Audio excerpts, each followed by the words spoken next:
teaching history, you're going to say some things that some people aren't going to like. It's like definitional. And in fact, when I started teaching, this is the biggest change. I was like, if I'm not making you upset, I'm not doing this right. Right. History should make you angry or it should make you cry to get you to go change it, to recognize the injustice in the world and to go out and figure out something you can do. And then it should give you the tools, like the models of people who've done it and the understanding of the procedures that need to be changed. That's what social studies teaching was to me. And now it's like when states like Texas are saying you cannot teach active civics, you can't have a class where you write your local representative. Hello and welcome to the Human Restoration Project podcast. My name is Nick Covington. Before we get started, I wanted to let you know that this episode is brought to you by our supporters, three of whom are John O'Brien, Jennifer Mann, and Janet Clark. Thank you so much for your support. We're proud to have hosted hundreds of hours of incredible ad-free conversations over the years. So if you haven't yet, consider liking and leaving a review in your podcast app to help us reach more listeners. And of course, you can learn more about Human Restoration Project on our website, humanrestorationproject.org, and connect with us everywhere on social media. If you've taught or attended a high school history course in the last decade, you've probably watched a crash course video. There are dozens of playlists on topics from biology and environmental science to economics and world history, hold hundreds of videos and have collected over 2 billion views. Maybe even just hearing the title conjures John Green's urgent cadence and the characteristic cartoon aesthetic in your mind. Or the show's outro if you couldn't hit the pause button quite fast enough, where John thanks the producer, the graphics team, and mentions, "The show is written by my high school history teacher, Raoul Meyer, and me." Today, Mr. Meyer not only continues to teach, but earlier this year reached out to me about a new film project he's working on with his brother Luke, scheduled for 2026 release, tentatively titled The Teacher's Project. It's described as a compelling, character-driven journey into the lives of American educators as they navigate the intensifying culture war that has enveloped the nation's schools since 2020. As political battles over sanctioned ideas, books, and lesson plans range from national headlines to local school boards, the film reveals the devastating consequences of this chaos and conflict for teachers, students, communities, and the future of American education. And Raoul joins me to talk about Crash Course, the state of history teaching today, and the often untold stories of teachers wrestling with all of this. Thank you so much for joining me today, Raoul. Lovely to be here, Nick. It's lovely to be here. Nice to see you. I'm always curious just about how teachers got to be teachers. And of course, I was just looking through the Indian Springs school page in Alabama there, which boasts about having John as its most famous alum, but also specifically mentions that it was, quote, founded with roots in the progressive educational philosophies of John Dewey, who inspired our motto of learning through living. And I was really curious if that described you as a young teacher when you were there in the early 90s. Did you join because of that mission, or is that something maybe you picked up a little bit later? That's a great question. Did I join because of the mission? Honestly, it was 1993. I joined because they hired me. And Yep. I don't know, most people probably don't remember how grim the job market was when I graduated from college in 1992, 1993. I mean, there are echoes of it today, so maybe they will have a sense. But yeah, I sent out something like 100 resumes, and this is back when you had to do it by mail. And I got 3 interviews and 1 job, and that was the job that I took. And it was at Indian Springs little school down in Alabama. For the life of me, I would have never thought I would have been in Alabama. But as for why teaching, I think it was because I kept getting drawn back to education in general. When I was in college, I took pretty much the best class I ever took in college. Like formative class was Ted Sizer's Going to High School in America, which was, I mean, formative in so many ways, but primarily in how it was taught. And what we had to do is completely group project led class. Kids were kids. Sure, we were kids. Students were split up into groups of 5 or so. And our goal our semester was to design a new high school, soup to nuts.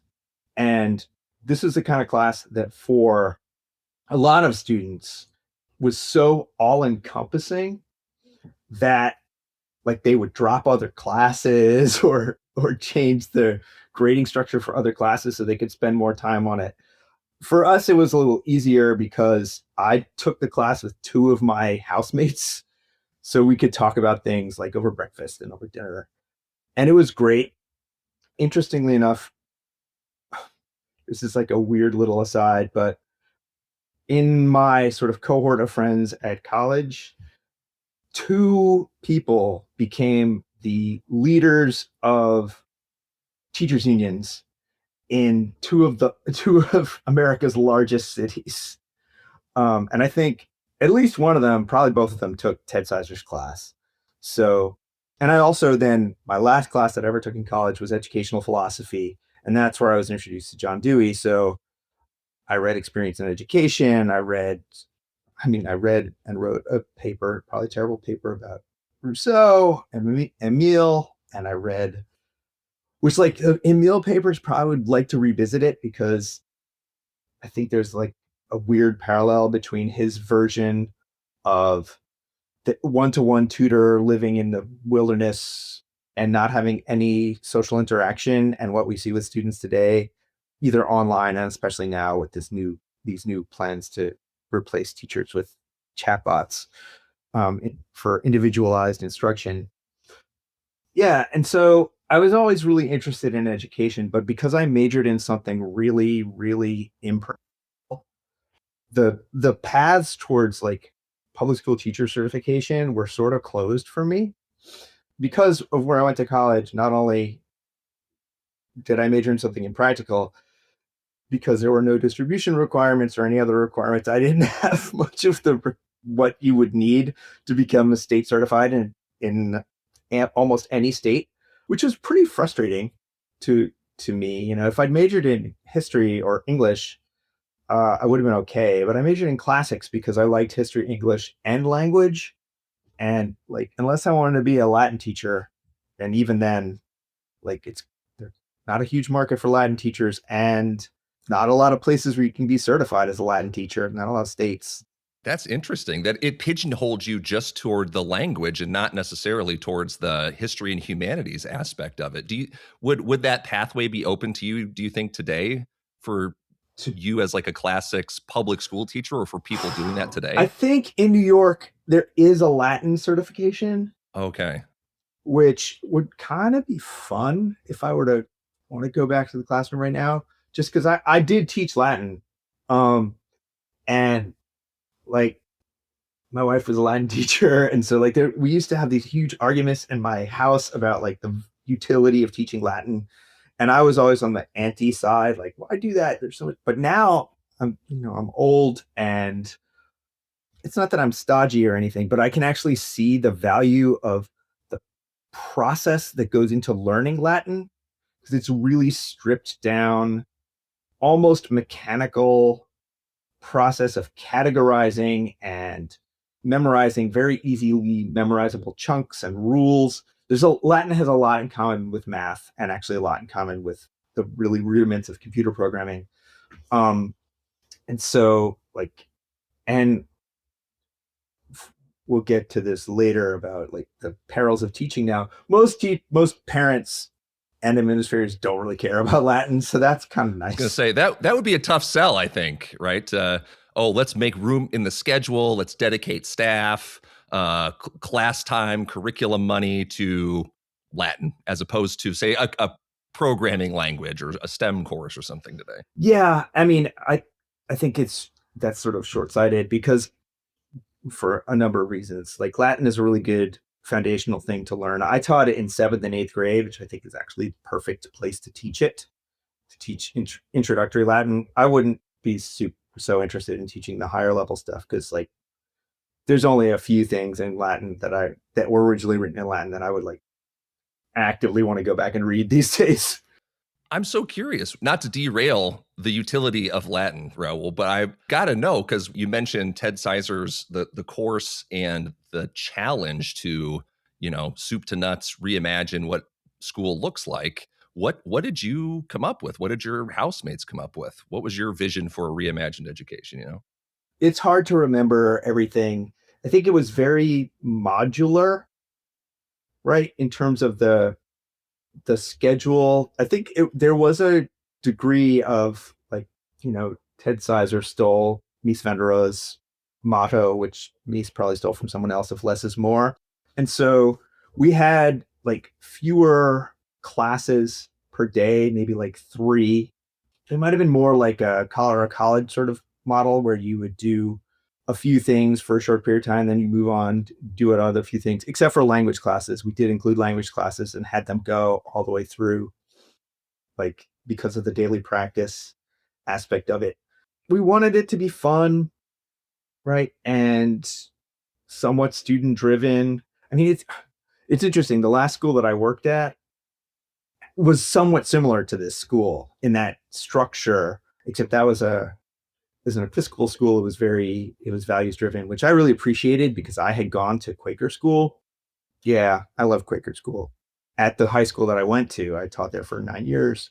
So I really appreciate so much about what Quaker schools can do. And they don't have to be religiously like the settling down and the forcing is the wrong word, allowing people to sit with their thoughts for 20 to 25 minutes twice a week, or if you're in middle school for like 10 minutes a day, 8 to 10 minutes a day, was really calming. And, that school has turned out a lot of really interesting people over the years who, if you were to ask them, I would say probably would attribute some of their success and their worldview to that school. Also, it being at the time, certainly when I went there, and even although to a lesser extent when I taught there, it was very much a like social justice focused school.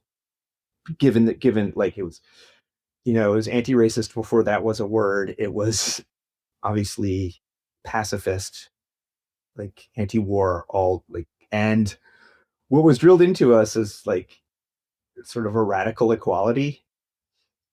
Like we used to joke that the on our sports teams, the most Quaker thing to do would be to tie. That'd be great. And not have a shootout, not have any overtime, just, hey, shake hands, good game. Nice game. Did well. So, I mean, what I'm hearing you say is that today the Quakers would be called woke. If they, oh, hell yeah. I mean, they are, right? Yeah. They're, what was I was just reading that they're among the religious groups bringing lawsuits against various aspects of the Trump administration. So, yeah, and they were great. I mean, I can go in very many directions. This is probably why either people loved or hated my classes. This all sort of leads up. I guess there's like a fork in the road in your professional life that I'm assuming like starts with Crash Course, this collaboration with John Green, a former student of yours. How did that even begin? And I guess when y'all started that, did you have any idea that it would become like a household name? It's essentially like a de facto national curriculum, Did you have any sense of that at the time? No. No. It's hard to, it's a little hard to think back, right? It's going to be 15 years ago that we started next year, with a phone call, or maybe it was an email, probably a phone call John made to me. I was back in the classroom. I had taught at Indian Springs for 2 years. I taught at my high school for 9 years. I left my school, went to law school, thinking I would do educational policy, realized I missed the classroom too much. And so I was teaching at another school, and John called me up and he's like, hey, I've got this idea for doing like a a video cast series about history. My brother Hank was doing biology because Hank was a environmental science person. Would you help me out with it? Like maybe give me some talking points. And I'm like, sure. What do you want? And he's like, well, I think we're going to start with world history. We want it to be kind of keyed to the AP. And this was the old AP, which is why if you watch the first series, it does go from agricultural revolution to post-industrial revolution, which was great from my perspective. And actually, like, I missed that old AP class, which I was teaching at the time. It gave me a reason to read a lot of history and a lot of prehistory and anthropology that I wouldn't normally read. So I was like, sure, yeah, I can figure it out. I can design I can parcel out the lessons for you and give you some talking points. And after like the first set of talking points, he was like, you know what? Could you just like write scripts for me? And I'm like, okay, like how long? He's like, oh, it should only be about like no one's gonna watch a long video on YouTube. So like you gotta keep it under 10 minutes. I'm like, all right, so what's that? Like 1,500 words or something? It's like, more or less. And so I started writing them. And the first year it was totally DIY, and I miss that aesthetic so much.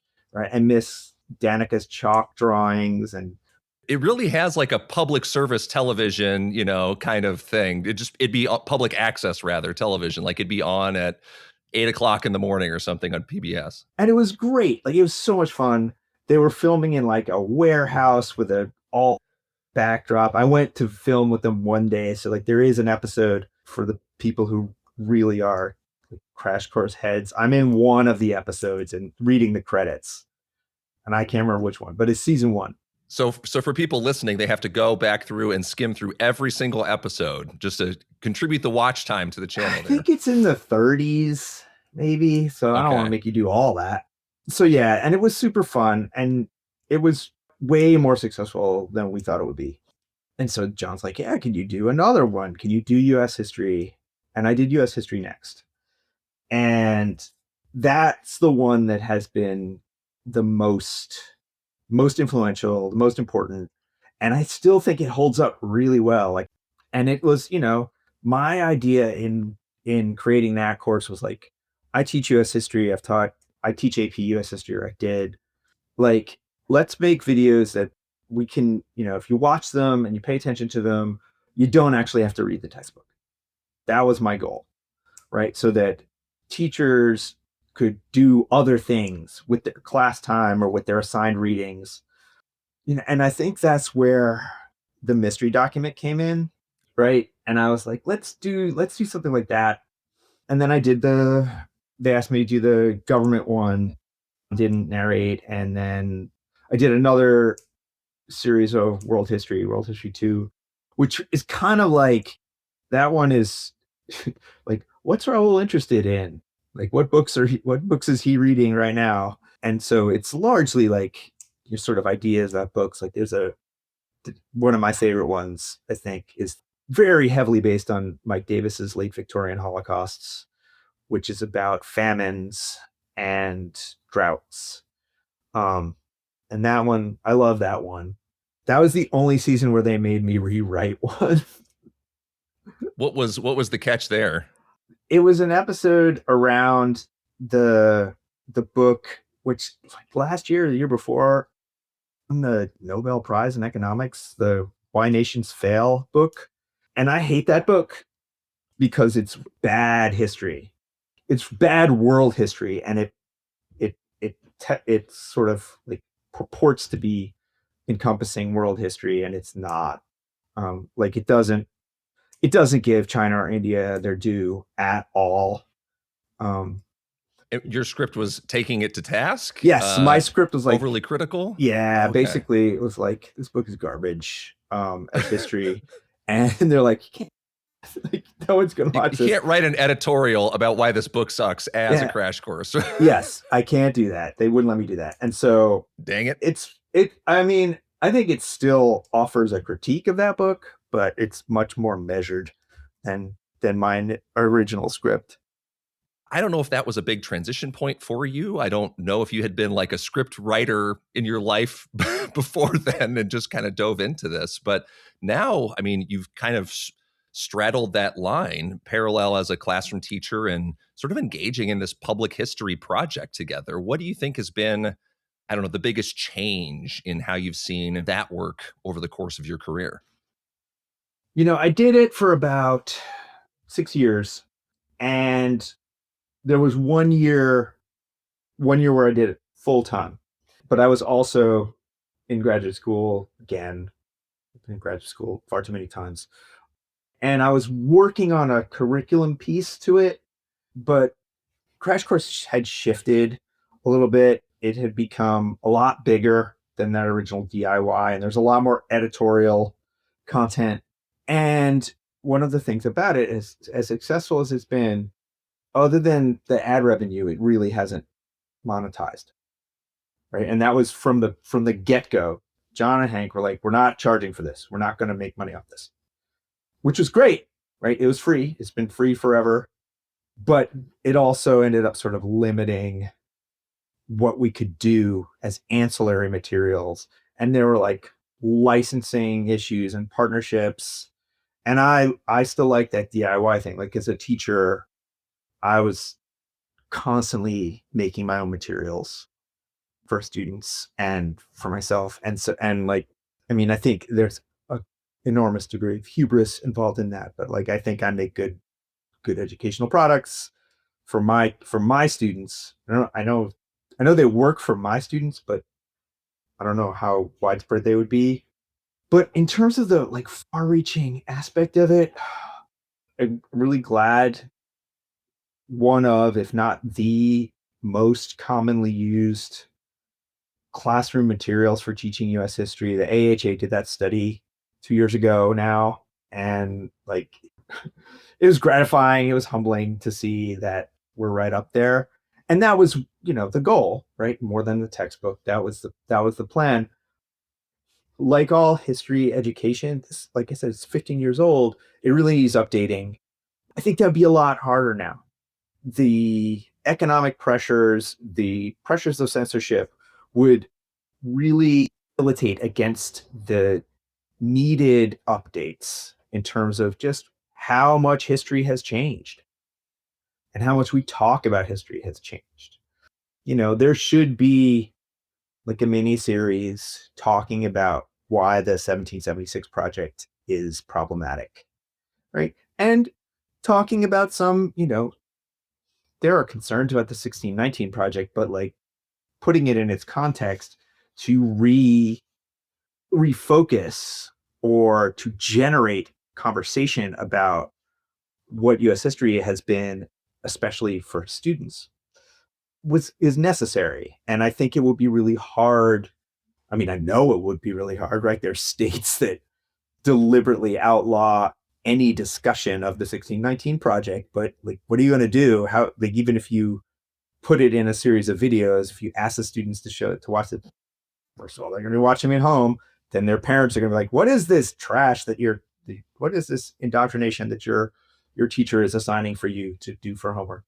So like, I think it would be really hard to do it now. I mean, I'm glad that they got Clint Smith to do the African American history one. I'm glad they got the Native American history one. And I'm super glad that they have reached out to like not having a white guy, even if that white guy is John Green, talking about like doing the history things. The thing that I'm like, I don't know whether I'm like horrified or gratified by is I think that with Crash Course, we created a language for teaching history online. Like when I watch other videos, I hear myself, I hear my writing, I hear John, and I think it's the mode I would call it, because I just read Willing Warriors, a new book about the culture wars in education. It's okay. But what it talks about is a mode of argument that they call expose. And I think we were sort of expose light when I was writing it. I'm like, I assume you know some of this. right? You probably have a master narrative of American history, because if you're taking AP history, you will have taken in New York US history 7th grade, 8th grade, and like state history 4th grade. So you will have had a lot of this stuff already, but maybe you didn't, like, you've heard A, but what about A prime and A double prime? I'm not even going like, what about B and N, right? And I think that like, I think that's good, right? That was the plan, or at least that's how I planned it. But it's become a sort of trope. Like, but did you know this, that, and the other thing? And some of that is necessary. Some of that is really important. But anytime something becomes a trope like that, you need more variety, right? Like, you need to be able to engage people differently. Yeah, maybe that's an artifact of you guys started making Crash Course in sort of at the start of the golden age of social media, the peak starting in like 2012 through 2015 and all of that. And I think now attention economy trends, the that ecosystem has really dominated so much that it's had a huge impact on the forms and the types of content that are there. So yeah, if you try to do it today, it might look a little bit different as a result and maybe not be, frankly, as good or relevant or timeless, I suppose, right? What content on TikTok or Instagram is going to be around 10 years from now that will sort of have the lasting impact that Crash Courses had? I think that form and the platform really matters a lot. Yeah, and I think that the widespread availability, being Yeah. free, like, you're not having to pay for it. Like, when in the first few years, I would read the comments, I would engage with people about the comments. I would take the criticism like, yeah, this, maybe I could have been clearer about that. A lot of the criticism is sort of like typical web criticism. Yes, but you didn't talk about this. Like, you're Yep. correct. I didn't talk about that. Yeah. There's another video about that, Yeah. actually. It is so interesting to think about the scope of kind of the conversation so far, beginning in the 1990s and then the environment of that decade up into the 2010s. And now thinking today, you just returned from the National Council for the Teaching of Social Studies conference in DC. And their theme was because democracy depends on it. Their number one featured speaker is like no less than Supreme Court Justice Ketanji Brown Jackson, which I thought absolute wild get for this conference, right? But really putting the urgency and the seriousness at the forefront. So we were messaging around a little bit trying to schedule this and just gauging the vibes of things too. And I'm wondering, where were you at as you headed to DC for that conference? What did you find when you got there? Well, I mean, I went last year and I went this year, and last year it was right after Trump's reelection, and everyone was like, "Oh, hmm, what's this going to look like? How are we going to do this?" And now we've been, social studies teachers have been at it a year, seen like that. Actually, it's not that the gag orders have come in since Trump, right? Because they were already there.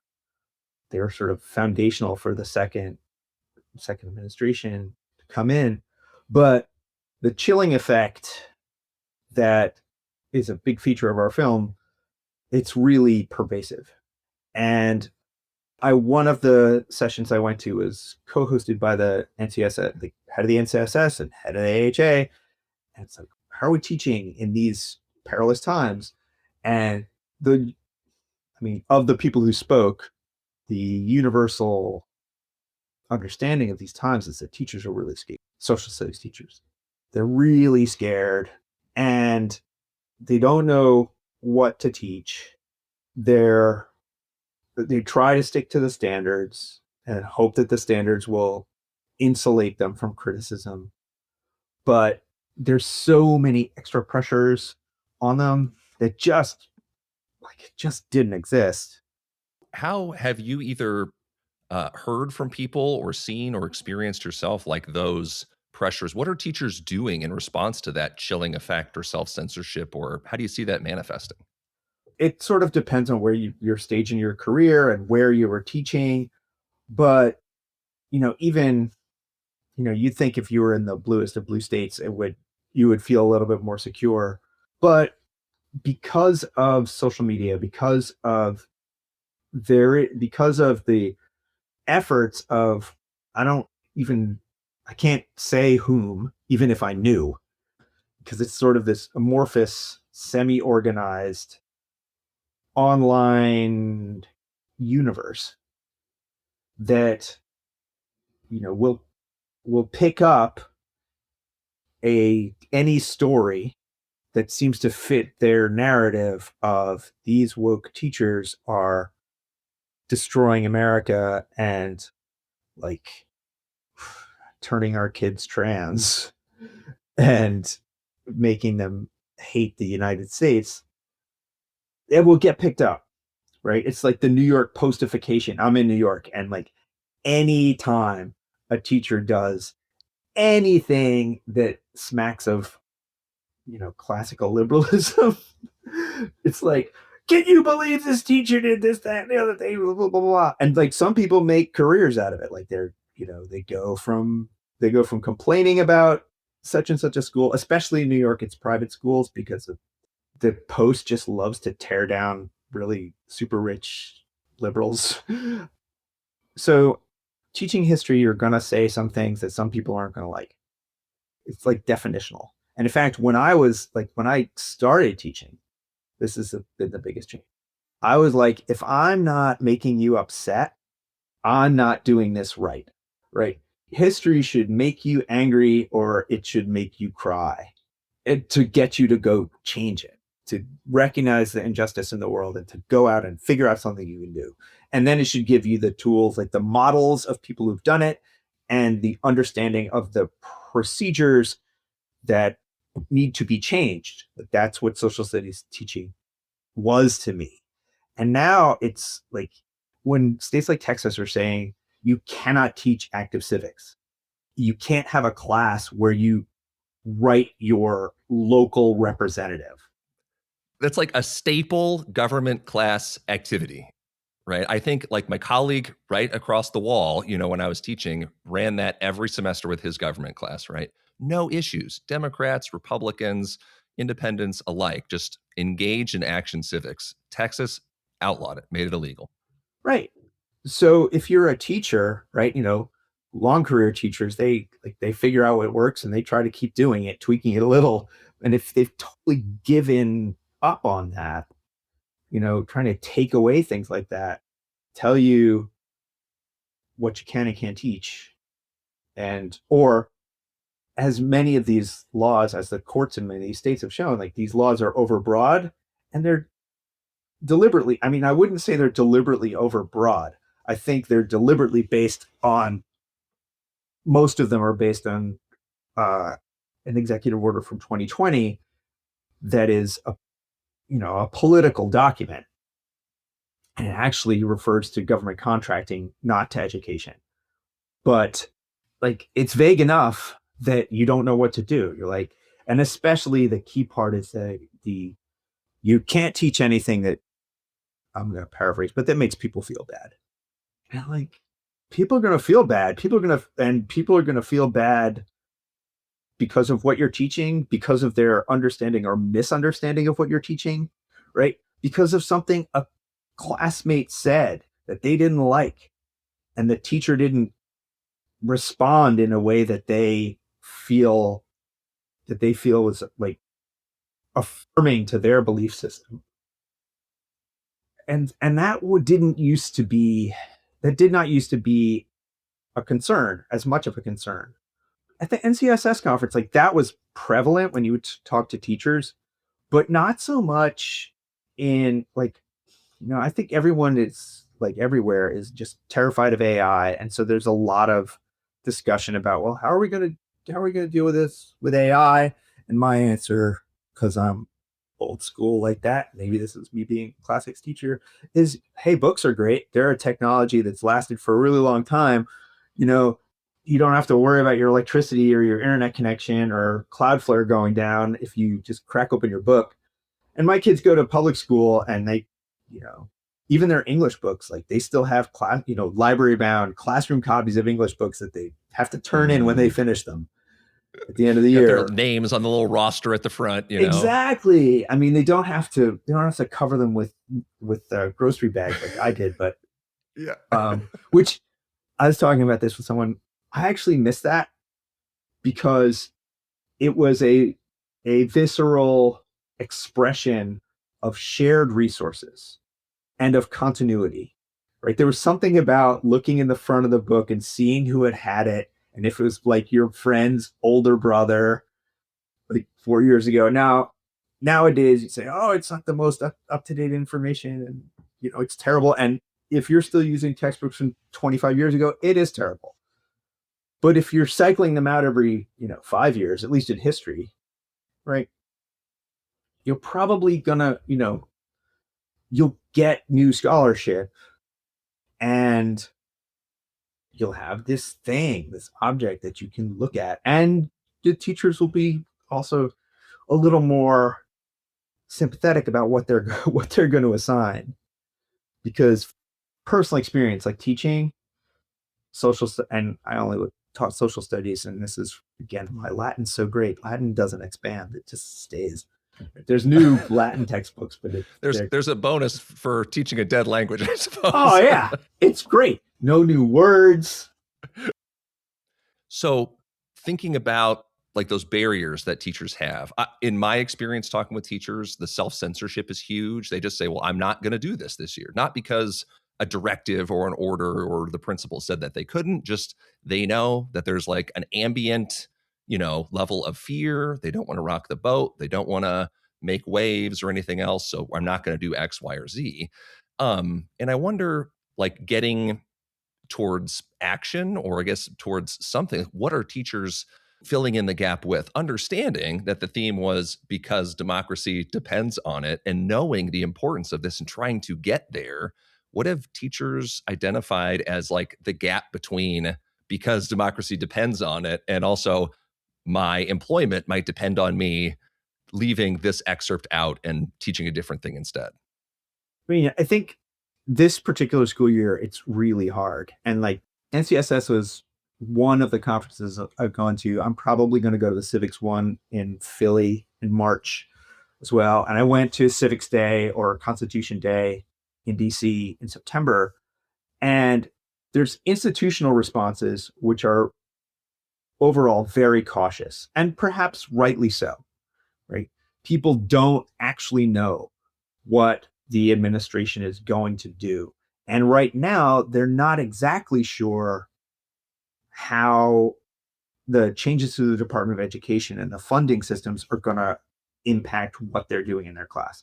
And so they don't really want to rock the boat in that. No one wants to be the teacher who is blamed for not getting the grant, even though the grants have dried up, right? As you well know. Or losing an established grant because of something controversial, and someone, for lack of a better word, like snitched to somebody at the DOE and they just flipped a switch, right? Like that's a reality. The DOE does have a snitch line, so they made it. Yeah. I don't know what else to call it. There's this vigilantism. You don't know who you're going to get on the wrong side of that has access to somebody in power who apparently has the power to do those things now. Whereas before, I feel like, administrators, or the institutional response was to run interference for teachers, right? And to say like, well, we support our teachers as long as they can say they're teaching curriculum materials, they're teaching standards, they're teaching this, they're not going completely off the rails. The institutional response was support. And now I feel like it's risk aversion. It's, I'd rather cut ties with this longtime teacher if it means not being called to task by the state or the federal government or online mobs, I think that's exactly right. And it's been trending that way for a while. If I want to get on my like Marxist soapbox, I would say that, get on it. We made this devil's bargain where we decided to treat every decision like a consumer decision, and where we would turn over a lot of power to corporations, like even like the people who produce educational materials, the people like who grade educational materials, College Board, etc. And it's largely corporations who are influencing the standards that are written and the books that people can read and what they can use. As the United States has decided that like we should the richest of the rich to have incredible decision making power over our lives and livelihoods, um, we're going to be like people in like management positions are going to be increasingly feeling the pressure, and their goal will be, well, I just don't want to piss off the wrong person. So, like you said, they're not protecting teachers. It's all part and parcel. It's all connected to the well-known concerted efforts to undermine unions. That was an interesting piece in terms of because democracy depends on it. And when I was very fortunate in oddly enough, my private school where I worked, we had an individual school-based union, which had procedures that would protect you. Increasingly, the person that you are likely to come into contact with who is in a union, right? Unless it's like in a really negative outcome, like the police, when police unions are their own thing, but is a teacher, right? And so, yeah, destroy the teachers unions. This is a well documented plan, right? And like my thing, because I'm a loudmouth, I raised my hand in that session, and I'm like, hey, AHA, here's what you can do to fix this. You can throw your muscle behind labor history and make sure it gets taught. And this was, I saw you responded to my Blue Sky comment about what's being taught in the AP, because the AP is kind of the de facto US history curriculum for the United States. I'm just as curious about that answer as you are. For context, Raoul just asked on Blue Sky if anybody had done an analysis of the themes or the content basically of what's been tested on the AP test for the last however many years to see those trends. So yeah, I'm curious of that too. And the reason I ask is because when I taught it, and when I was one of the periods of time that had the most like percentage time, like your questions are going to be on this topic, was the New Deal period, Progressive Era and New Deal. Oh, 100%. Right. And now Yep.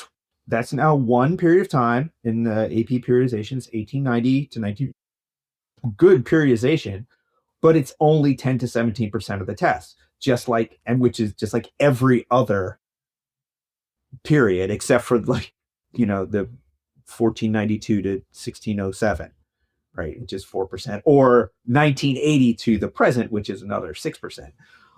So maybe it's interesting. It's weighted more just by like trying to give each period equal weight or equal time, as opposed to really weighting them based on like importance, impact, right? How they change the trajectory of like American government and history, Yeah, but de facto, what that ends up doing, and here's my, like, I'm not a conspiracy theorist by inclination, but here is my conspiracy theory, which I think is true. And in seeing the materials that are available out for teachers, is that American history, and particularly American government, is heavily weighted towards the early Republic constitutional period, right? And that's, we got this new American Revolution documentary, and like from the documentary space where I'm working now, everyone's like, oh, I guess I have to watch it. It's a new Ken Burns thing. I don't want to watch it, but I guess I have to. That heroic hagiographic version of American history. But, if you focus intently on the Constitution and the constitutional period, right, and the Bill of Rights, which I don't know if you saw this, but the Trump Bibles? Sure. Right? Like branded. The Trump branded, their what's his name? Lee Greenwood branded. likely agree Oh, with that's this guy, right. Yes. right? Okay. So in the back of the Bibles, in the back of each of these Bibles, because I've seen a couple from being in Oklahoma, where they gave them to the AP government teachers. In the back, it has appendices, and one is the Declaration of Independence, and then a list of the signers of Declaration of Independence, so you can like know the names of the white men who wrote this, and then reproduction of the lyrics to God Bless the God bless the USA. USA. So that's good. A founding document. A founding right? document right there. It's like It's Declaration of basically Independence, ancient. God Bless the USA, and then the Constitution, right? The United States Constitution. Okay. Except two things. One, nothing to indicate the aspects of the have been superseded by later amendments. So nothing that not like italics or strike through or different font to say the three-fifths compromise isn't still valid, right? Nothing to point out that the 12th Amendment has superseded the Electoral College in Article 2. That's not there. But this is the worst part. It gives you the Constitution, and then it starts with the amendments, and it stops at 10. It's like, this is the Constitution. This is like an originalist version of the Constitution. These are what was written when the framers were alive. This is clearly what they thought. This is what they wanted in the Constitution. Do you think that's an intentional choice, like in the biblical context, to make an analogy to 10 commandments? Like, these are things handed down from on high, not the other subsequent ones that helped clarify and iterate on the democratic project that we all share together. No, these were the things that the founders, imbued with holy vision, right, gave forth to this Christian nation. I mean, I think that there's that Christian nationalist aspect of it, but from a practical social studies aspect of it, sure, if you couple that with the focus on that period of time, right, what you get is a version of the Constitution that suggests, subtly or not subtly, that anything written after 1789, 1791 isn't the real Constitution, right? And that, that's the basis of sort of Clarence Thomas originalism, which is somewhat ridiculous, very ridiculous. But, if that's what you teach and that's what everyone understands to be the Constitution, then it becomes much easier to undermine the 14th Amendment because it wasn't written at that time. It wasn't written by the framers. It wasn't handed down by God, right? And, if you're focusing, I used to do probably 3 weeks on the Constitution through constitutional period, and to make sure everyone knew it and to understand the Fourth Amendment and the Fifth Amendment and how they all worked. And that was where I'd work in, later Supreme Court cases and things like that. But it's the same thing with the Supreme Court cases that you have to know, right? If you're not learning about Wong Kim Ark, or you're certainly not learning about my favorite Supreme Court case, which is San Antonio versus Rodriguez, right? Where they're like, no, education is not really a right, so forget it. You're only getting part of the picture, right? You're not getting the cases that establish minimum wage. You're not getting, to get back to my concern, think about social studies, unlike, algebra, which doesn't change, or Latin. There's constantly more. And there's more because time passes, but there's also more because historians get more sophisticated and they argue and they write new things, and they're better able to find information that they overlooked, that other historians overlooked. So there's just more, but there's not a longer school year. You're stuck with 24 hours in a day. You got to make decisions what you're going to emphasize. And I didn't feel at NCSS that we were really wrestling with that because of that fear, and because institutions and their corporate connections, they're like, oh, we gotta make sure that we can sell our products, or we gotta make sure that they'll pass the muster for those states, that the state textbook commissions, right? We can't have prostitutes in Texas. That would be bad. Yeah, Pearson's still got to sell textbooks or whatever, right? Exactly, right? And they're still competing, et cetera, et cetera.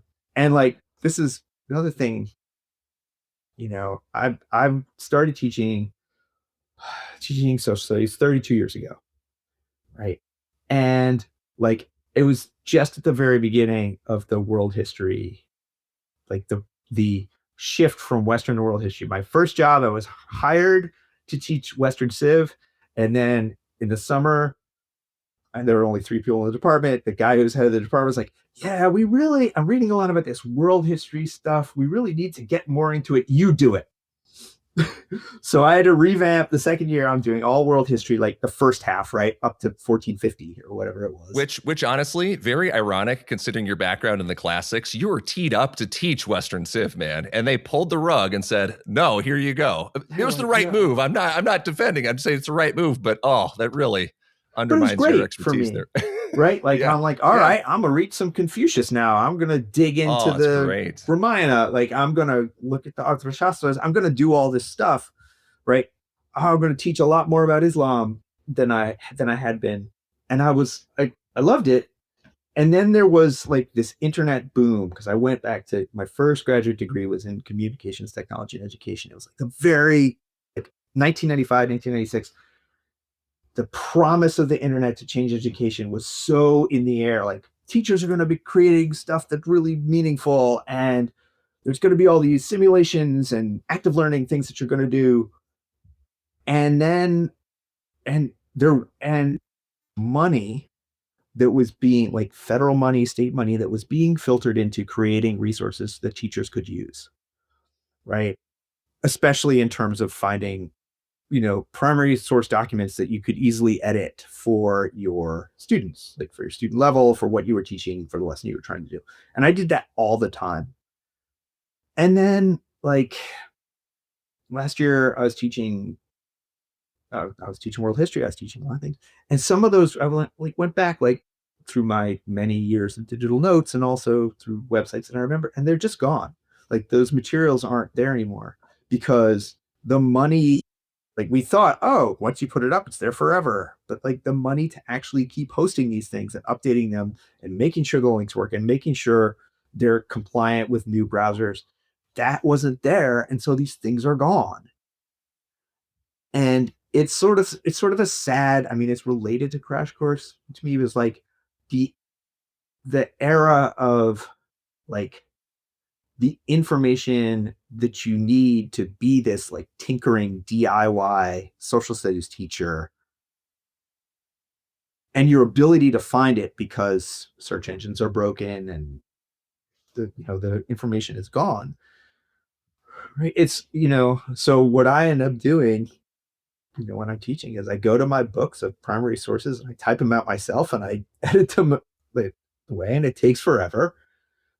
But I have these weird, not weird, esoteric Chinese sources from the some dynasty that no one else is bothering to teach. I'm like, I got to teach Middle Ages. I'm not going to do it just in Europe.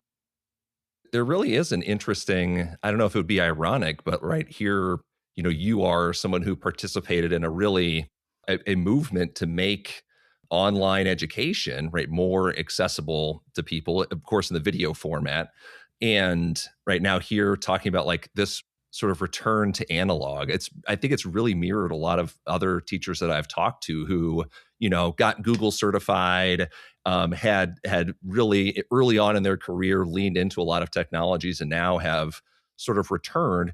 Maybe they're still engaged in, progressive pedagogies and stuff, but have really turned to community and analog and things as way to, I don't know, preserve, call it the magic or whatever. It's the esoteric thing that you were just talking about, right? There's a secret sauce that happens just when you get people together talking about cool stuff. And sometimes we just put too many barriers in the way of that. And maybe there's a return to something like that happening now. I always consider myself a social studies teacher, but I was usually in departments. There's something lost when you're not doing history the way it was done historically. When you're not thinking when you're not thinking about, well, all right, I have this idea. What kind of information would I need to support or refute this idea? Right? Where should I look? Right? Where have people looked in the past? What would be helpful to me? And like now we have all sorts of excellent new stuff that we never would have had before, right? Like when I teach ancient history, and I like teaching ancient history because I like the foundational stuff. Like there's bioarchaeology now that didn't exist when I started teaching. Like you just couldn't look at the DNA evidence from ancient teeth and figure out what people ate. Yeah. Yeah. Which is so cool that you can really do getting that now. to expand that interdisciplinary scope. I think that honestly has been a real power, I think, of technology and the internet as a connector to help bring those perspectives and those disciplinary work that otherwise might just be hidden in its own little niche or in its own little academic tower that's not accessible. And you can bring that into a history classroom to say, hey, here's someone who's done a really cool thing in cultural anthropology that normally you might not touch on, but you can reach out to that person as an expert or their articles and artifacts and their communication and bring that stuff into your classroom, virtually, have them zoom in or, share things online, I think has been really powerful. Yeah, and that stuff is really powerful and it's really great, but it's all more work, right? Yes. Like the technology has definitely created more work, right? For everyone involved. Like when I started teaching and I'm reading papers that are written by hand and deciphering kids' handwriting, like that would put a limit on how much they would write, how much I could read, how many of those I would assign, right? Last year, it's like produce because these machines do make it easier to produce. And that means students are producing in all their classes all the time, everything. The temptation to use AI tools is too great. Then in addition to my being a like lesson planner and evaluator, now I'm an AI cop as well. Yeah, Right? deputized. Like I don't want to be an AI cop. Like I didn't want to be a No. plagiarism cop when, in the good old days when copy things offline, right? I hated that aspect of my work, right? But it was something that was on top of everything else I was trying to do. Now there's, thousands of emails and you're working your workday. I mean, people would always say, "Oh, you're so lucky you're done at 3:30." I'm like, what are you talking about? Right? I'm working till 9 o'clock at night. Kids are emailing me at 10. I'm working every day, Saturday, Sunday. My 14-year-old, my 17-year-old is the most like dedicated, disciplined person on earth. So she's in bed by 9:30. But my 14-year-old is like doing her homework on her computer because that's how she's supposed to do it every night. And it's like, okay, go on the distraction machine and try to get your homework done. Yeah. Oh, Godspeed. like aspects of the teaching profession generally, but especially social studies, where, and this is sort of the crux which ties everything together, right? Especially, for NCSS, they weren't talking about this as much as I would want to.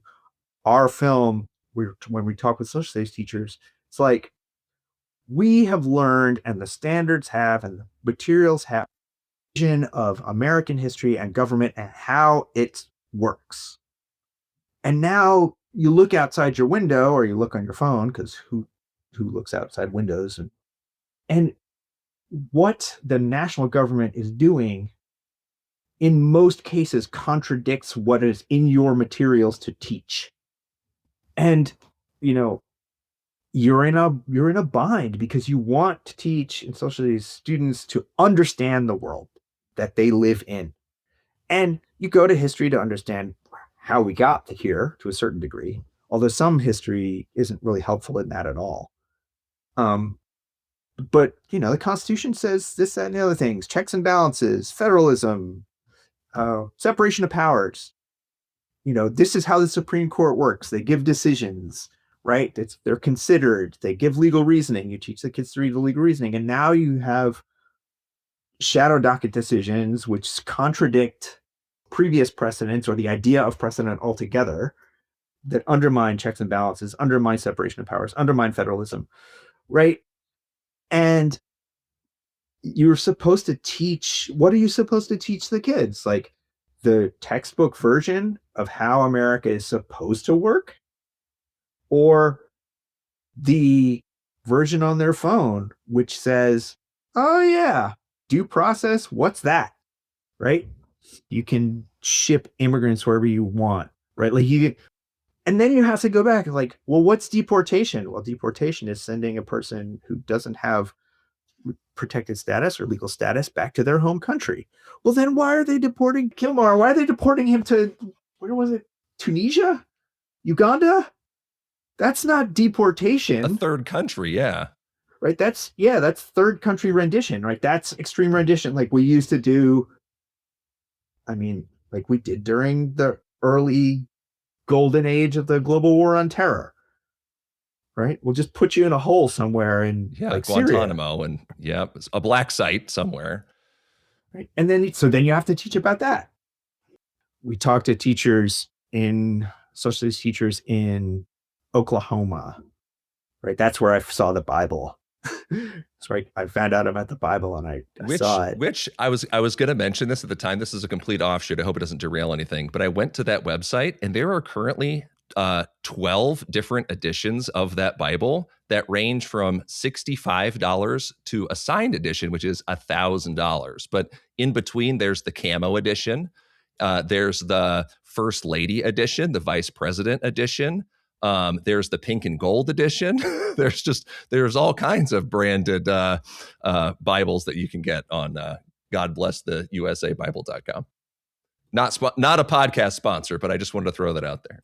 The Oklahoma ones that they got are the like pretty like embossed fake leather.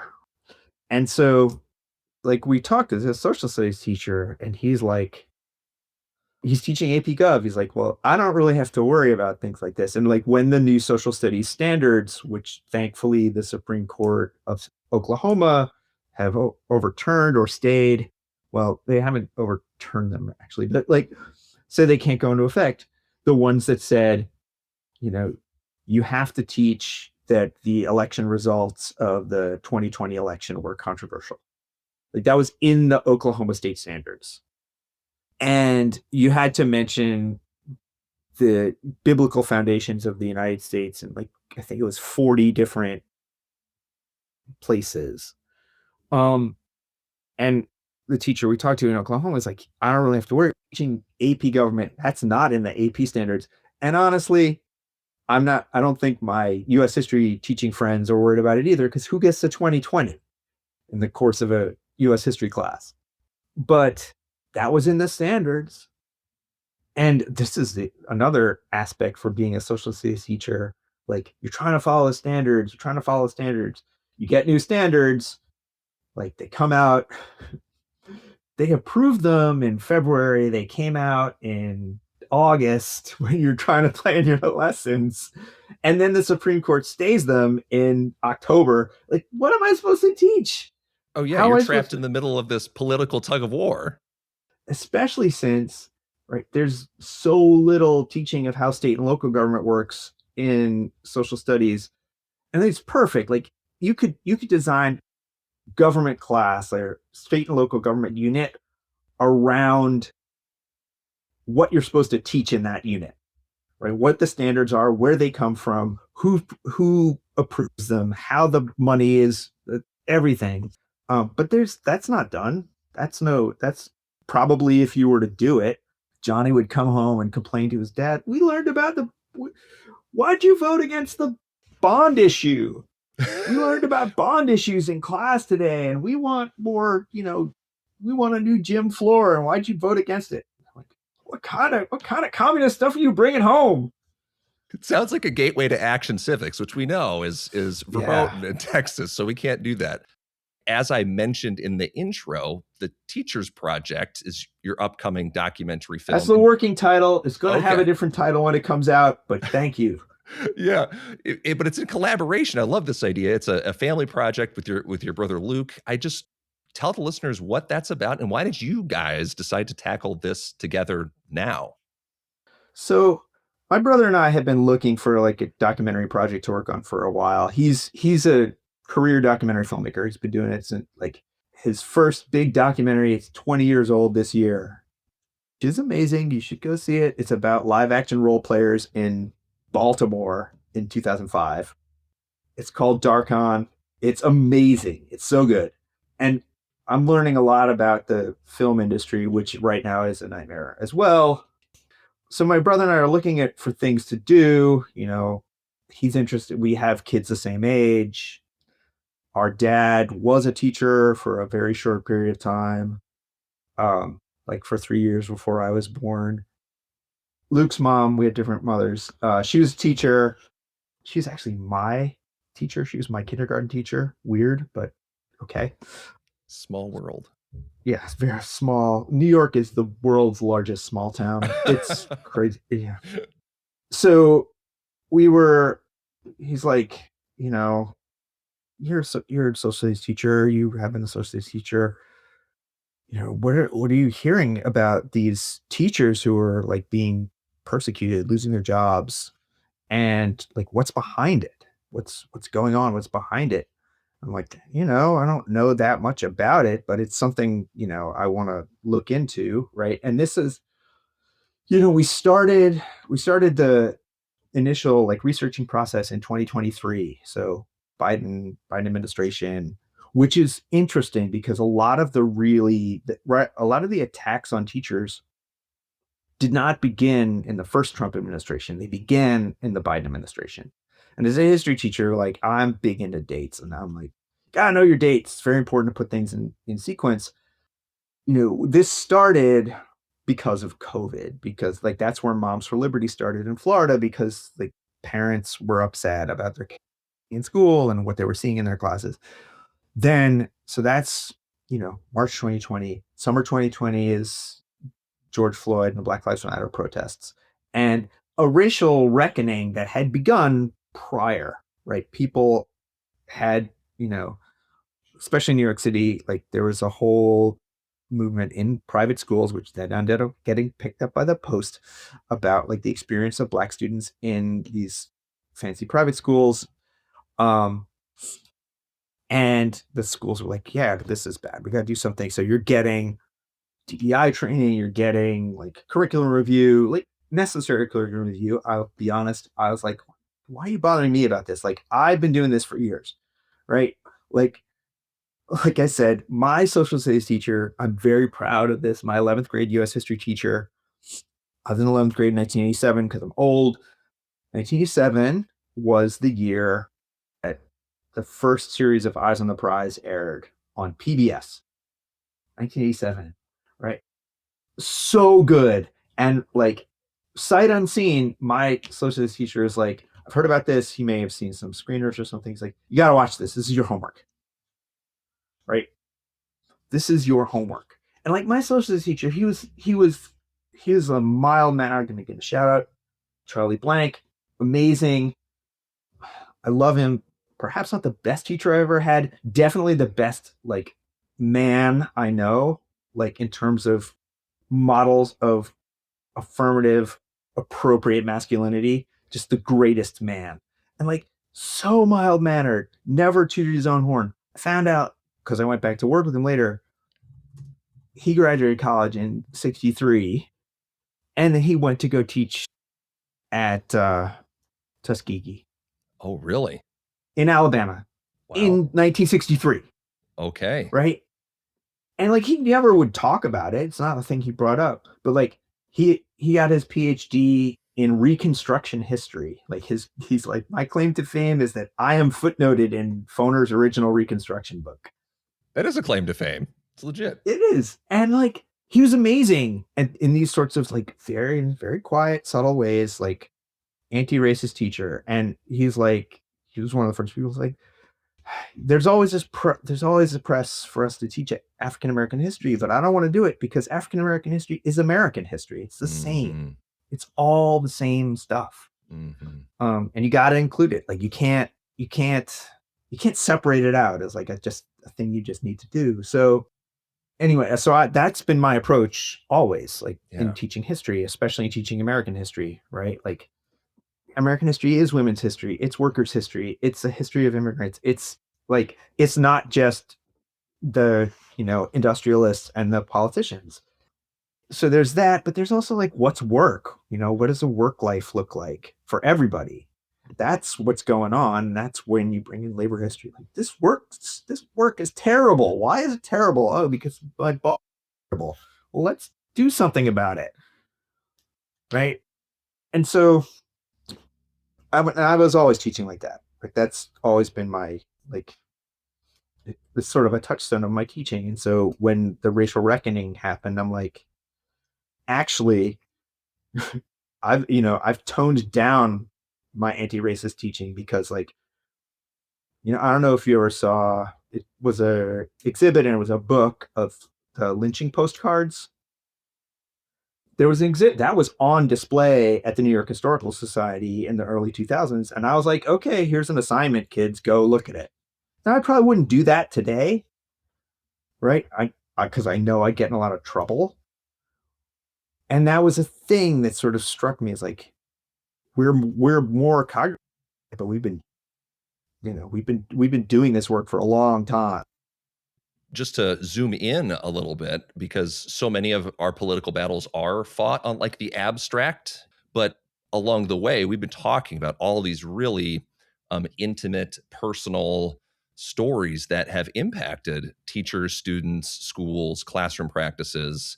And I feel like overall, the culture war is sort of this death by a thousand cuts and maybe a thousand untold stories where this student is not getting the enriched or appropriate or the proper education that they could have under different circumstances because their teachers are acting accordingly or right things are responding to it. But what do you think in the conversations you've had, what is like the most human story that you think is missing from these national conversations that you're trying to capture in the tentatively titled Teachers Project? The most human story of teachers, and we really are focusing on teachers, Yeah. is that so much of the work is the decisions that happen outside of the classroom. The decisions in the classroom, there's 10,000 of them in every 40-minute period, right? And any one of them can go wrong.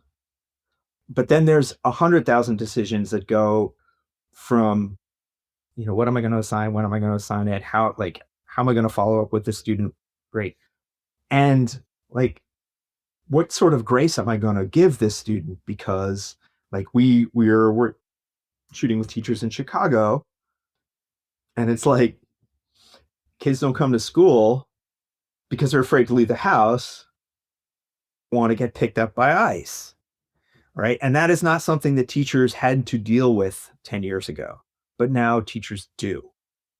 One of our teachers we're working with, like she had to get power of attorney in case some of her students' parents were picked up and detained, like so that she could take care of these kids whose parents were taken away. Right. Made orphans by the state, That is not something that like a teacher is trained to do, right? Is prepared to do. And then on top of it, you could get in trouble for doing it. One of the teachers that we worked with in Chicago, one of their students did get picked up by ICE. He thankfully was released, but like that goes through the school like wildfire. Like everyone hears, right? Did you hear so and so? Like ICE came and took him away. We don't know what's going to happen. And then your whole school day is gone, right? If you're trying to like, you're trying to be like Ben Stein and Ferris Bueller's Day Off, and like it's hopeless. So you as a teacher have to meet the kids where they are. But if you're like in one of these states, now this Chicago doesn't have a divisive concepts law, but if you're in Tennessee, like what do you do? And one of the people we work with, he's pretty well known for losing his job in Tennessee after teaching about January 6th. And he was teaching a class contemporary issues. Like, what are you going to do? For a while there, that was the most contemporary issue, Yeah. On December like 17th, right? Or January 17th. It's like he's teaching about it right after Martin Luther King Day. Oh, yeah. Right. And then he loses his job and he's been fighting to get his job back. So he lost his job. Like I think he got to finish up the year in 2021, but it's 2026. The school where he worked has been consolidated with another school in that time period. I think people think of the educational, I don't know what to call it, like a coup almost, right? You think, oh, this culture war is going to be fought, right? Like the Revolutionary War was. You're going to have these armies battling over each other, and someone's going to come out victorious, or the state's just going to come in here and bully things around and change it through policy. But I think really what you're getting at here is the fact that this is all going to happen behind the scenes, and you might not even know about a story that has impacted a school district, a state, somewhere else until much further after the fact. By then, the whole system has responded to it. So if that guy got his job back, is he going to be able to go back and teach January 6th in his contemporary issues class? Probably not, right? I think by then that change has solidified. And I think that's really how this systemic change that we're seeing in education is happening in 1,000 little stories, not, these big, massive movements. And that's right. There's like, initially there was, when we were looking at that, there is a sort of like, who's behind the curtain here? But our film isn't an expose like that. We're not investigative journalists. Like, I could tell you some people who I'm pretty sure are committed to this, but like, that's not what we're talking about. Because like you said, if this is a war and it has an end, a lot of the people in our film, the World War I veterans, right? They're like the shell shock victims who, like, they're going to be doing their best. They are trying their best to teach in these trying circumstances, but you don't really know. The teachers that we talk to, they've been made examples of, and they say, like, they made an example of me to keep everyone else quiet, right? Because you hear, right, like in whatever you're in, like, oh, I heard about this teacher in the county. He lost his job because he had the kids read Ta-Nehisi Coates, and so I'm not going to do that. There's tons of these stories. There's a book of these stories called Trouble in Censorville. Some of the people that we talk to are in that book, but some of the people we talk to are just like, we talk to them like, oh, you should talk to this guy, and then talk to that guy. Like, oh, you should talk to these people, talk to that people. It's hard making films about schools generally because, one, often you're dealing with kids, and so the legal releases of kids is hard. But we're all over the country, and we're trying to show that it's not just one school over the course of the year. It's multiple schools. It's different age groups. It's somewhat different subject matters. It's teachers who've lost their jobs. It's teachers who are still teaching. It's a lot of different stories interwoven. But the broad theme is like, teaching is really hard.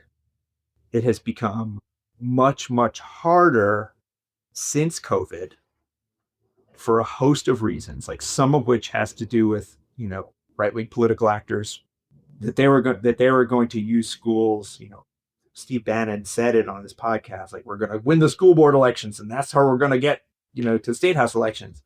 And they did in, 2021, 2022, and then they lost the next round of school board elections because, like, the champions of these movements tend to be very shrill and make other people look a little unhinged when they're out there. So they might serve their single term and, get that need met in the moment. But then the next time the community has an opportunity to vote, the shrill people are gone because they've alienated everybody else. But the damage is done. Yeah. Right. Like, our teachers, a lot of them, they're like they're the roadkill that has gone through, like, and they're still like trying to live their lives with this extra burden. We have this idealized view of teachers that, they go in, they love their subject matter and they love their kids, and they go in and they teach their subject matter, and, then they grade some papers, and it's the end of the year, and there's a graduation speech where one student's like, so and so really got to me, and it's tears and joy. But like the school year is full of so many tragic events, right? Like, if it's the funny thing about John Green, right? If you read his first book, Looking for Alaska, about a student who died at the school, that happened in my second year teaching. And that was not something I was prepared for. It was not something I'd read about in any books about teaching or like any ed classes. And it's weeks, and it's going to come back again and again. And that balancing of trying to keep things routine and trying to keep things normal for kids, but also acknowledging that something terrible has happened, right? That's what like COVID threw that balance out of whack. And some teachers like trying to figure out where you're going to be, like recognizing that like you have a bunch of kids. It's not just that they were learning online and not being with their friends, which is terrible. It's that like in New York, where I was, like relatives, friends, teachers, 70 New York City teachers died, or New York City DOE employees out of the 70,000 people. We can't just pretend that this is normal. We can't just go back and say, well, now today we're going to talk about the tariff of abominations and how terrible it was. And boy, those people in South Carolina were sure pissed off. It's like the kids are like, why are you doing this? It's just like, I don't care. There's never been like a national reckoning with that collective shared trauma experience, the grief, the loss. And you think about it, like 1 million Americans died, more and more are still dying. And we've never had, a commemoration of this pandemic, right, that we lived through, just like we would study, a flu pandemic 100 years ago, or we would commemorate September 11th, 20 years after the fact, right? Here's something that, again, the scale is enormous in terms of its firsthand impact, its secondhand impact, and we've just tried to memory hole it and move on. And we know from psychology and everything else how that just doesn't work, right? Those chickens are going to come home to roost somewhere if you don't address that trauma, that grief, that loss in a really constructive way. And I think you're right to say that, teaching and education has really been hit hard by that, because there were, I think, both the cynical forces who tried to take advantage of that for short-term, long-term political benefit, or to elevate their own profiles or whatever in a movement. But then also like parents and people, they were looking for an outlet for all of this awful stuff that had been happening. And I think schools were a really salient, and teachers were really salient, like outlet for that at that time. Certainly saw it in my community and in my practice. And as we were being, pulled around and trapped in the middle of all of that, and ultimately, my own career in the classroom cut short by a lot of the same phenomenon that we've been talking about here. And I'm wondering, since I don't know, this part of the conversation feels really hard, right? To think, here we are, it's winter, it's December 2025, but we're headed into a new year. I think we have turned the corner perhaps on some positive national trends. I don't know if you have an idea of where you think in the trajectory of this we're headed, or what's your message for classroom teachers about what they could or should do if they're in places that are trapped in these situations? That's a good question. And like I said earlier, I vacillate between like really despairing and really hopeful. But I think on the like on the national and the local front, I think the tide has turned in terms of local school boards, in terms of local, state and local laws. It's really important to be up to date on what is happening in your state, because like when Florida passes the Don't Say Gay law, that gets a ton of attention, right? When Florida settles the lawsuit, which allows you to say pretty much whatever you want in class, right? that doesn't get the attention, right? So like, yeah, you have to be, and this is probably easier for social studies teachers because like you're used to looking at the social studies rules and hopefully understanding how the government works. But like I was saying earlier, the government's way more complicated than what we teach our kids, and so you have to like be more attentive to, like I said in Oklahoma, when you hear about the standards, you don't really hear that much about the Supreme Court striking them down, right? You hear about the teacher that gets fired.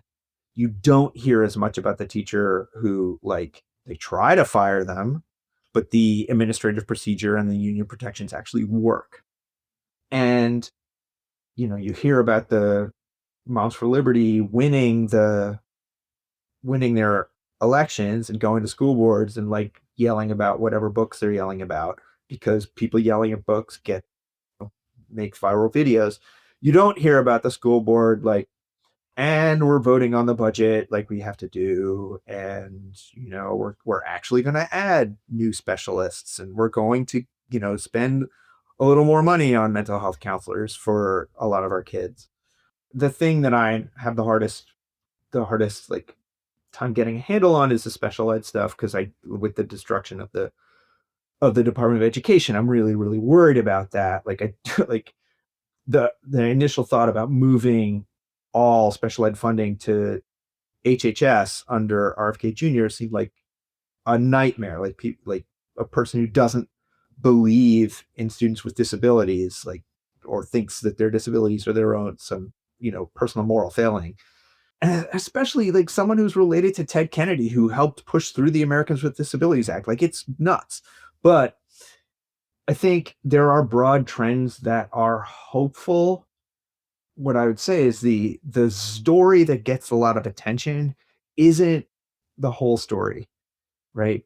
Like for every teacher who gets fired for mouthing off or for like publicly criticizing the school, there's 100 who don't, right? There's 100 for whom the system works, right? Who like their union reps get in there and they protect them, and like we'll see, or the state legislature gets in and is like, yeah, we're gonna change these rules around what this means. The thing that makes me like less hopeful is that for some reason, like on the state level, I don't know why, because it's an enormous waste of taxpayer money. Like the states keep appealing the decisions that go against them, right? It's like, just, you lost, cut your loss, let the teacher back in the classroom. Like the courts decided that they didn't do anything wrong. That's the thing that like I'm most like sad about, right? As a citizen, as an American citizen, like as someone who used to teach economics, I don't like, I'm not a huge efficiency person, but man, I went to law school. Lawsuits are expensive. Like, why are that's why Subjecting Trump yourself to threatens this. them all the time, Yeah. right? I don't quite get that, but I think it is gonna get better because like, this is like one of America's greatest flaw in this case is, and you just mentioned it, but in this case it can be a virtue, is our remarkably short attention span, right? Like Gore Vidal said, we live in the United States of amnesia. No one remembers anything that happened a week ago. Yeah. For better or worse, I suppose, right? Like if something is on the front page of the New York Post one day, there's going to be a new thing the next, like this too shall pass sort of thing. And like you have, as a history teacher, you have some evidence of this, right? Like Ralph Northam in Virginia. You remember, like they found pictures of him in college in blackface, and like there were 3 days of him being like, "What are you gonna do, Ralph?" And he's like, "I'm not gonna do anything." And then a week later, he's just, it's like, because I'm governor and I'm only governor for whatever a year, right? In Virginia, let me get back to do my job. And most people are like, all right, well, let him do his job. Yeah. Wild, just wild. So for better or worse, I mean, holding uh, powerful people to account, means that we can't let some things just pass unaddressed. But at the same time, the outrage machine that tries to roll people up into, these cycles. Fortunately, if they're going to exist, at least these cycles might be short-lived. And I guess I wonder if at a certain point we'll hit a critical mass where there have been so many people and institutions who have been targets of this that they're more than not, and maybe we can have some solidarity there and just begin to push back to say, like, we're gonna take back our institutions from I don't know, people who aren't in it for the right reasons. They're in it for clicks or views or something else, as opposed to these value driven, purpose driven, legally driven institutions that we have some sort of obligation to maintain beyond a 24-hour news cycle. So maybe there is some hope that people are just getting tired and worn out, and want to, I don't know if it's returned to a state of normal, but just something where these constant stories aren't the focus of our national attention for so long. And I think, I mean, if I think you're right, I think that will happen. But I think one of the stories, it isn't told maybe with as much emphasis as I would like, is that teachers, you know, most people say psychologically, one of my best friends, psychologists, is like, if you're, anxious about the world, like the best thing you can do is do something that connects you. And teachers do that every day. Like everything they're doing is doing something, right? And to remember that as hard as it is, you are doing something. Now, an interesting thing that's sort of come out of this film, and something I remember like from teaching civil rights for a long time, is like most people, the people who are able to bring about the change are the most desperate. The people with very little to lose. I taught in Alabama, and I've done civil rights tours like since in Alabama. And if you're ever in Alabama, there are like these pocket museums about the foot soldiers in Birmingham in '63. And there's a Safe House Museum in Greensboro, Alabama. It's like a house where stayed when the Klan was trying to kill him in 1968. It's just someone's house. They've turned it into a museum. And they have mugshots of people who were arrested in Birmingham in '63. And they're all kids. They're all teenagers. And the reason why is because they had nothing to lose. Like, if you're a bus driver in Birmingham, you're not going to go out and protest because you will lose your job. But like, if you're in a Birmingham segregated school, what have you got to lose to go out and try to change it? And that's a powerful thing to remember. And like, so many of the schools, the more off the radar your school is, the safer you are. It's an irony. It's like, you have to protect the students, the students who are in the most precarious living situation from the most marginalized groups, right? Because they're likely to be victimized. But if you're teaching in that kind of school, you're probably safer than if you're teaching in a school like Thomas Jefferson High School in Alexandria, Virginia, right? Where the school is under investigation from the Justice Department because there's too much DEI. One of our teachers, he's in a school, 100% black school, 100% black district in Oklahoma City. And like, no one's hassling him because like the state doesn't really care that much about his kids, the kids that he's teaching. Now he still has to protect them from violence and protect them from, like all the depredations that they are going to experience as teens in like on the fringes of Oklahoma City. Right. That doesn't make his job it doesn't make, like, he has other things he has to be concerned with that like I didn't have to be concerned with when I was teaching in my, Tony private schools in New York City. But there is some like leeway there. As long as you're following the standards, you got to be up to date on your standards. You got to be up to date on your rules of professional conduct. It helps to have unions that have the money to fight for you in court. Like, that helps a lot.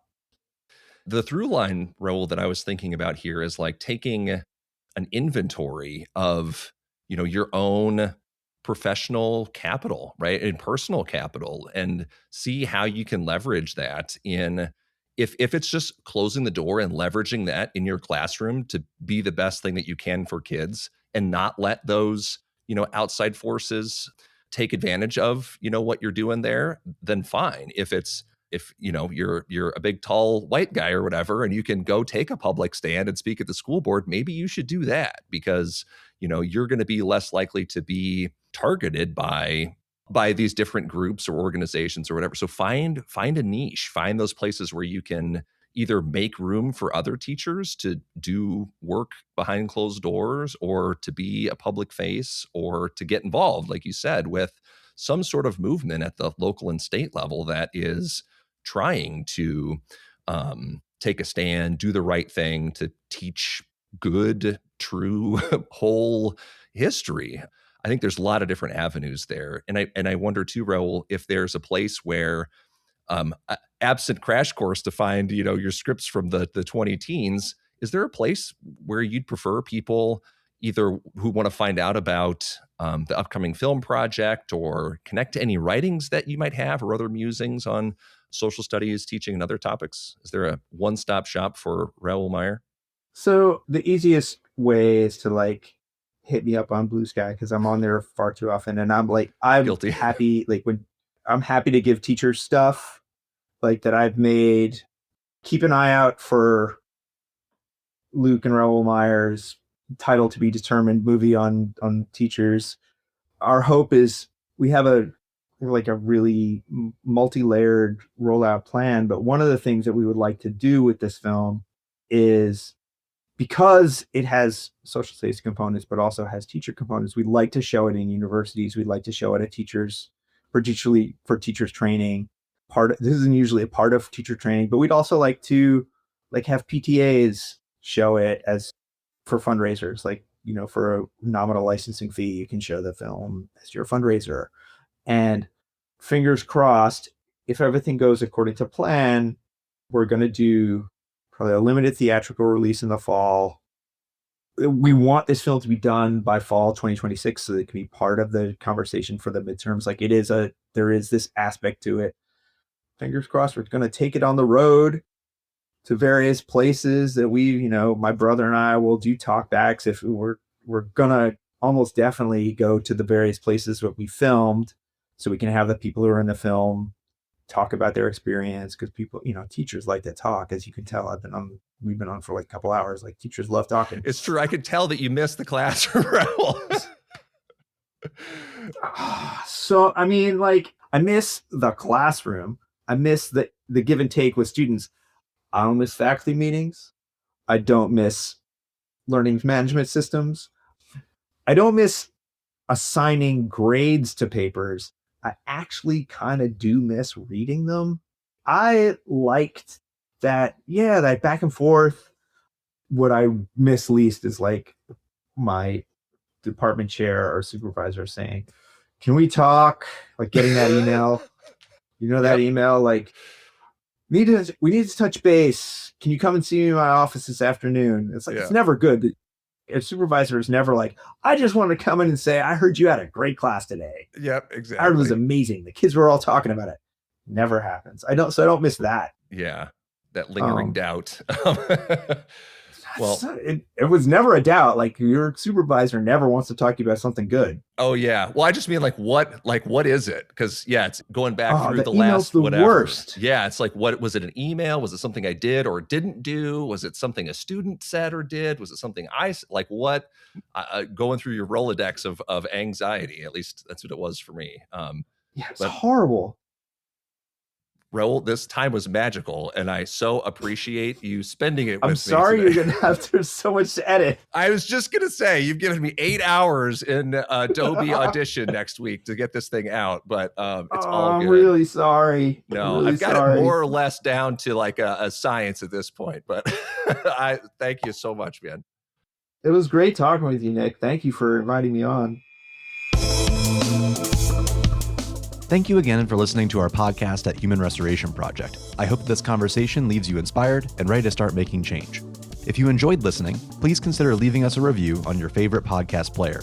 Plus, find a whole host of free resources, writings, and other podcasts all for free on our website, humanrestorationproject.org. Thank you.